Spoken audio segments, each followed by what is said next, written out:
그럼 마인드맵 툴 방법론 알려드릴게요. 요게 일단 이렇게 됩니다. 보세요. 마인드맵의 핵심은요, 일단 종이를 가로로 놔요. 가로로. 그러니까 세로로 안 놓고 가로로 놔요. 그리고 이 플레인 그 뭐라죠? 줄 쳐져 있는 종이 말고요. 그러니까 빈 종이. 그걸 거기다 그립니다. 그게 일단 첫 번째고요. 디테일하게 알려드리고요. 크게 마인드맵 사고를 뭐라고 부르냐면 방사형 사고라고 불러요. 방사형 사고. 그 말은 뭐냐면 가운데에 메인 어떤 중심 이미지나 키워드를 중심으로 해요. 사방으로 이렇게 뻗어나갑니다.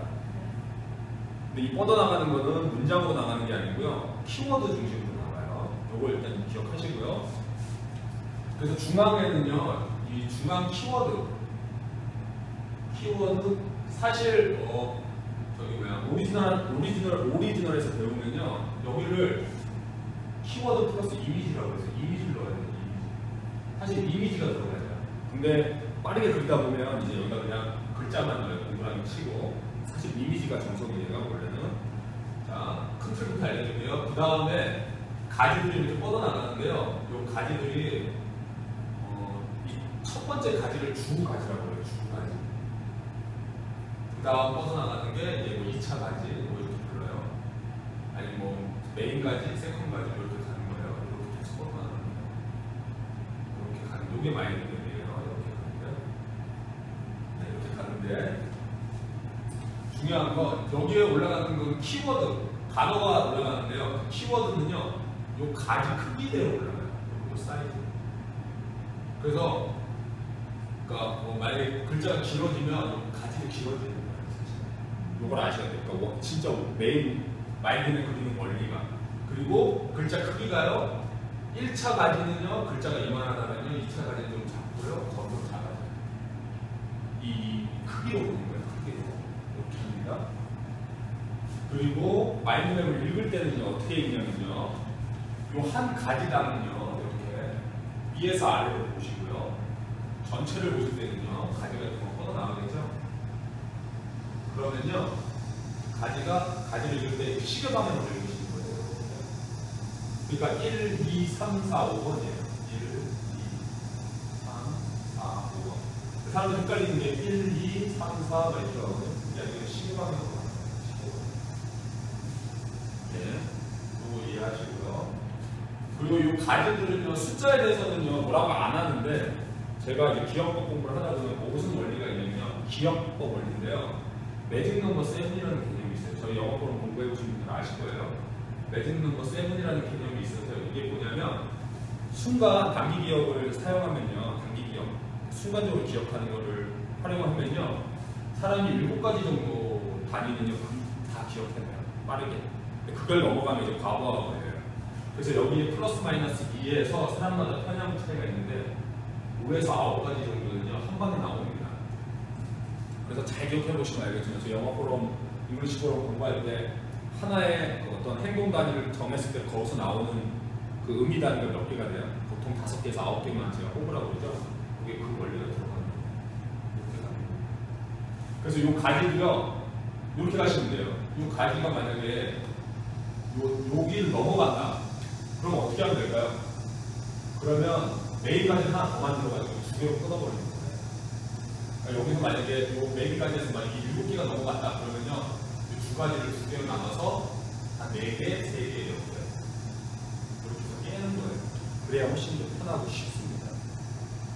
그래서 어떤 사람들도 보면요, 요 가지를 메인 가지가 막 9개, 10개 넘어가는 사람도 있거든요. 여기까지 뻗어가는 사람들. 그러면요, 자기가 그려놓고도 자기가 소화가 안 돼요. 너무 많아서. 그러니까 적당한 건 뭐냐면 한 4개에서 5개, 6개 깔끔해요. 이런 거 없다고 치면. 이렇게 되잖아요. 이 정도는 쉽게 익혀야 돼요. 네. 이렇게 볼게요. 다시 정리해볼게요.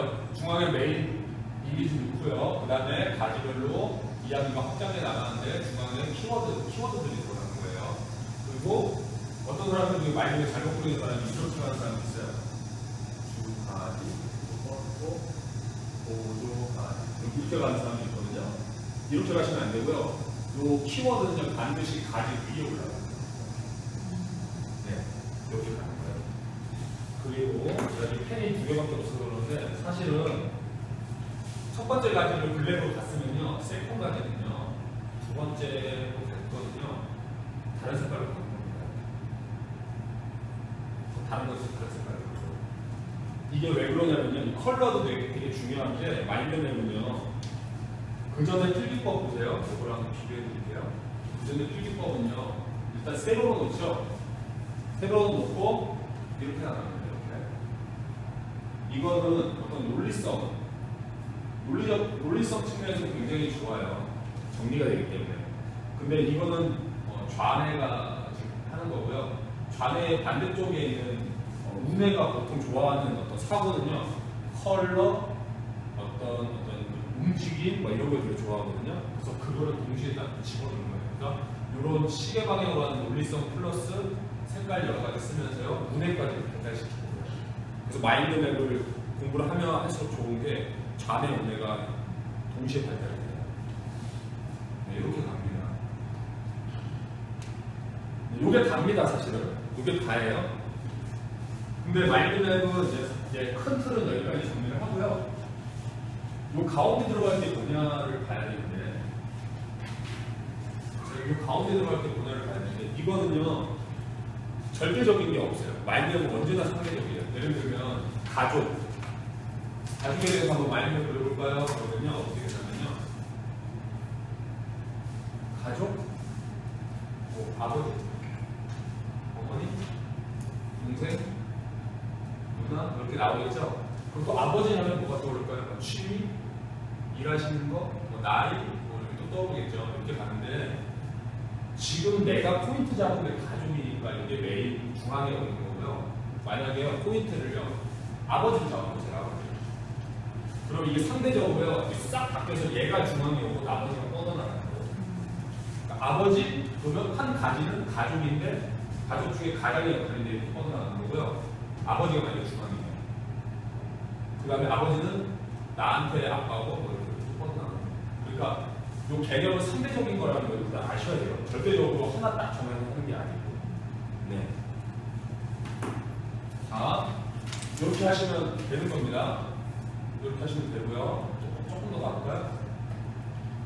그리고 요 아까 그 매직 넘버 7이 여기에 적용되니까 보세요. 이렇게 가면 만약에 이렇게 가지가 한 4개가 되죠. 요 1번 메인에 가지가 4개가 되고 또 거기에 뭐 2개씩 한번 쳐봐요.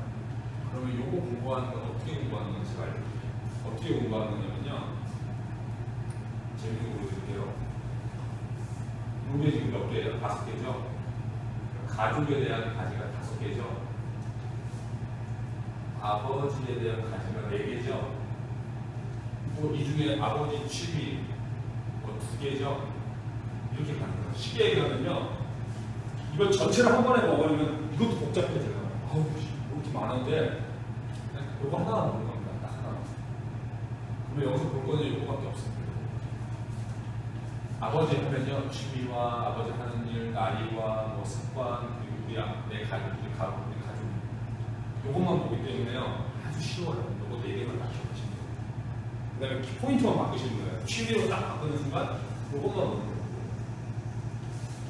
그러니까 이렇게 공부하실 때 이 복잡한 게 아니고 그냥 딱 그것만 되는 거예요. 그리고 이거 조금 어려울 수도 있는데 포인트만 딱 잡으면 그 연결된 그 가지만 딱 보시면 되는 거예요. 그러면 공부할 때 스트레스를 안 받아요. 이게 언제 끝날까가 아니고 그냥 딱 그것만 정리된 내가 아는 수준만 딱 공부하면 되기 때문에 이렇게 되는 거예요. 이게 마인드맵이에요. 끝입니다. 이게 끝이에요. 마인드맵 필기법은요, 이게 끝이에요. 그 다음부터는 어떻게 하냐면요, 내가 그 방법론대로 계속 공부하시면 돼요. 공부하시면.